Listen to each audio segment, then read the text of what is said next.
Track Production.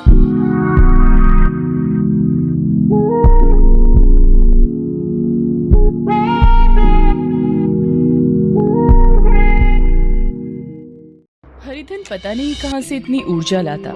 सुबह सूरज निकलने के पहले वो जाग जाता। उसके बाद सुबह से रात को सोने तक वो किसी बैल की तरह काम में लगा रहता। चाहे घर का काम हो या बाहर का, सबकी नजर हरिधन पर ही रहती। खेत में बुआई से लेकर कटाई, जानवरों को चारा या सब्जी काटने से लेकर घर की साफ सफाई हरिधन के कांधे पर ही थी। घर में उसको कोई भी काम बोला जाता, वो सिर झुकाए उस काम को करता। कभी किसी काम के लिए मना नहीं करता। लेकिन आज उसका दिल बहुत उदास है।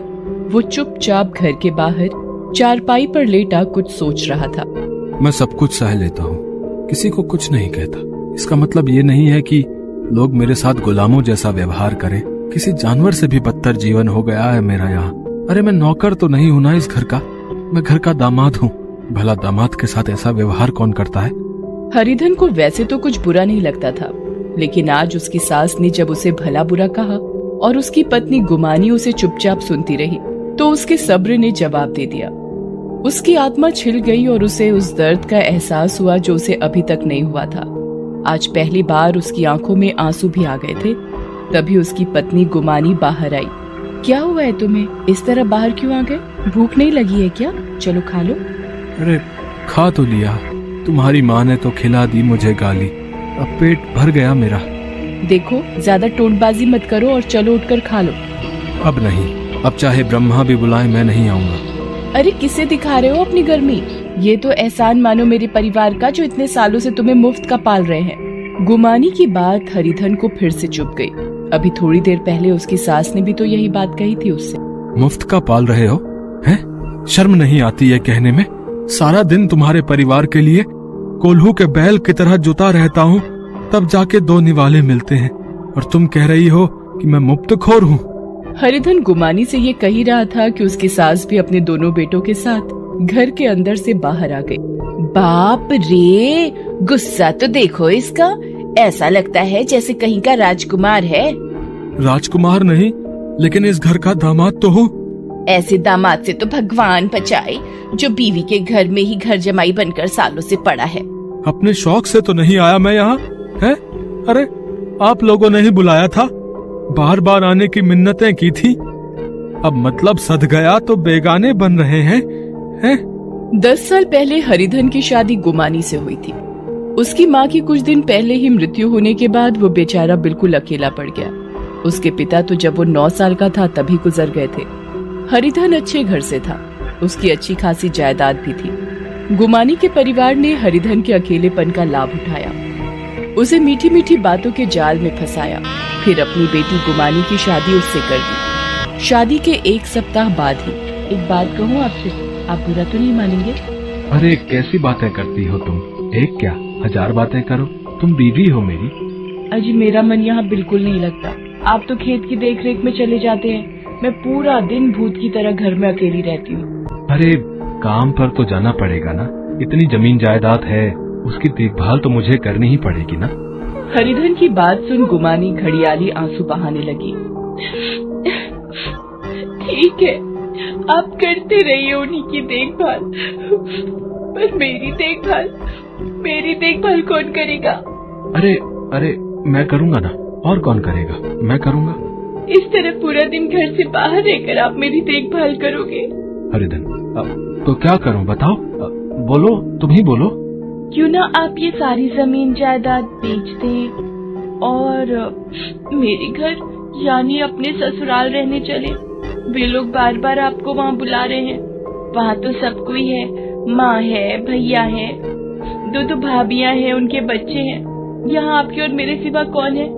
हरिधन सोच में पड़ गया कि वो क्या करे क्या ना करे। इधर दिन बीतते जा रहे थे। गुमानी हर दिन एक ही राग अलापती। आखिरकार उसकी जीत हुई। हरिधन ने अपना सब कुछ बेच दिया और सारे पैसे गुमानी और अपनी सासू माँ को सौंप दिए। शुरू में ससुराल में उसकी खूब खातिरदारी हुई। अरे कितनी देर कर रही है गुमानी, दामाद जी कब से खाने पर बैठे हैं। आ रही हूँ माँ। अरे खीर कहाँ है? बिना मीठे के भी कोई खाना होता है क्या? वो तो मैंने बनाए ही नहीं। तू इन्हें खिला, मैं बना लाती हूँ। अरे नहीं नहीं माँ जी, रहने दीजिए ना, फिर किसी और दिन, है ना, अब तो यहीं रहना है ना मुझे।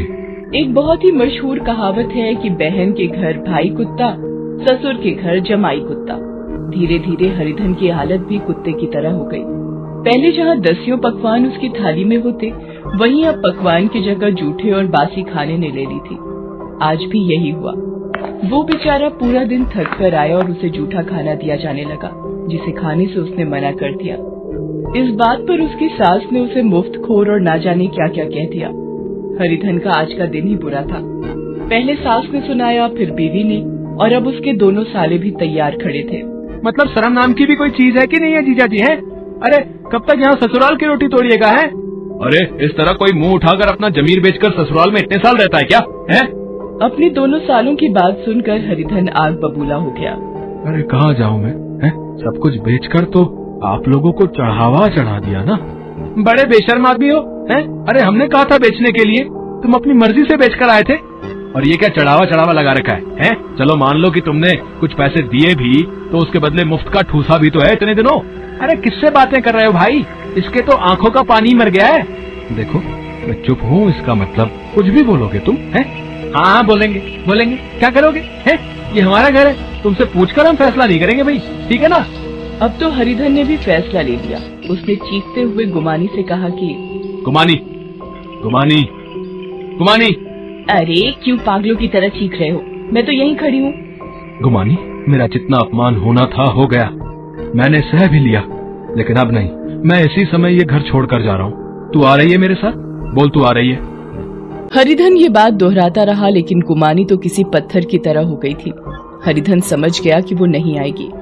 वो गुस्से में पैर पटकता हुआ वहां से निकल गया। कई मील तक वो पैदल ही चलता रहा। आज उसे अपनी स्वर्गवासी माँ की बहुत याद आ रही थी। कितना प्यार किया करती थी वो उसे। जब तक माँ रही, उसे अपनी पलकों में बिठा कर रखा, किसी बात की कोई कमी नहीं होने दी। लेकिन आज तो उसके हाथ खाली थे।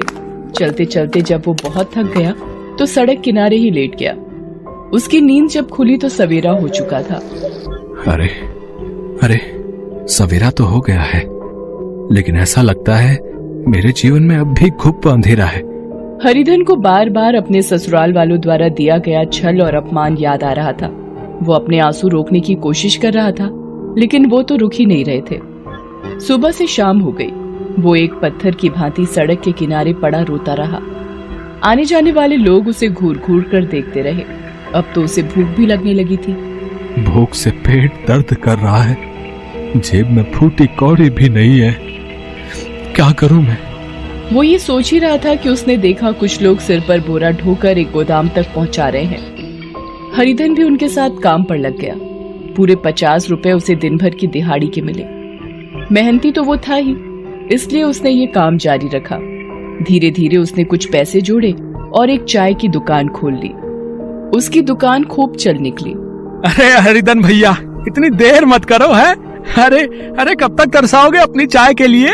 है बस साहब, हो ही गया है। कहते हैं मेहनती लोगों के दरवाजे पर लक्ष्मी मैया खुद खड़ी रहती हैं। हरिधन की छोटी सी चाय की दुकान पहले एक छोटे से होटल में बदली, फिर रेस्टोरेंट में, उसके बाद शहर के सबसे बड़े होटल में। जैसे ही गुमानी और उसके परिवार को ये पता लगा कि हरिधन फिर से अमीर हो गया है, वो लार टपकाते और घड़ियाली आंसू बहाते वहां पहुंच गए। अरे दामाद जी, मैं तो आपकी माँ जैसी हूँ, भला माँ की बात का कोई बुरा मानता है? क्या जीजा जी, आप भी ना कमाल करते हैं। अरे जीजा साले का तो मजाक का संबंध होता है, और आप तो मजाक में रूठ गए जीजा जी। गुमानी भी कहाँ पीछे रहने वाली थी। उसने भी अपने विरह की गाथा उसे कह सुनाई। पता है आपके बिना कैसे काटे हैं मैंने दिन। आप तो चले हैं गुस्सा होकर, लेकिन मैं तो हर रात आपको याद कर रोती रही। चलिए अब घर चलिए। हरिधन उनकी बातों को बहुत देर तक गौर से सुनता रहा और मुस्कुराता रहा। मुस्कुराते हुए उसने अपने मैनेजर को आवाज लगाई। मैनेजर अरे इधर आओ। अरे कितनी बार कहा, होटल में भिखारियों को नहीं घुसने देने के लिए, है ना? कहा था ना। देखो एक साथ कितने भिखारी घुस आए हैं, देखो देखो। चलो इन्हें जल्दी से बाहर निकालो इन्हें।